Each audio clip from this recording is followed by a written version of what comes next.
धडा 5वा निर्देशक भूमिती 5.2 मधलं पहिलं आपण गणित बघतो आहे। आपल्याला पहिल्या गणित दिलंय की रेषाखंड AB वर P असा बिंदू आहे की हा P बिंदू या रेषाखंडाचे 2/3 याच्यामध्ये गुणोत्तरामध्ये काय करतो, विभागतो। तर आपल्याला P चे निर्देशक काढायचे आहेत x आणि y। मग A चे निर्देशक आहे -7 -1 7, B चे निर्देशक आहे 4 -3 m/n आहे 2/3।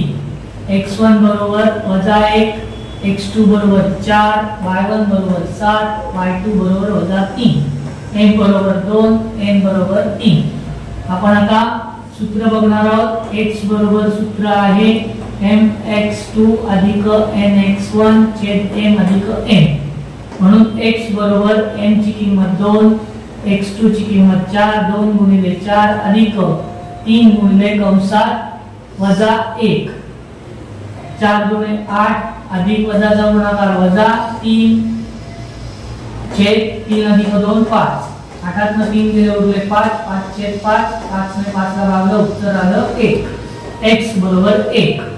आता आपण y चं काय करणार आहोत, किंमत काढणार आहोत।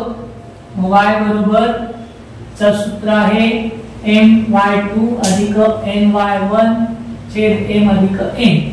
म्हणून y बरोबर 2 गुणिले कंसात -3 अधिक 3 गुणिले 7 अधिक वजाचा गुणाकार -6, 7 त्रिक 21 अधिक 21, 3 अधिक 2 5, अधिक वजाची बेरीज किंवा वजा अधिकची वजाबाकी होते आणि आपण वजाबाकी मध्ये मोठ्या संख्येचं चिन्ह देतो।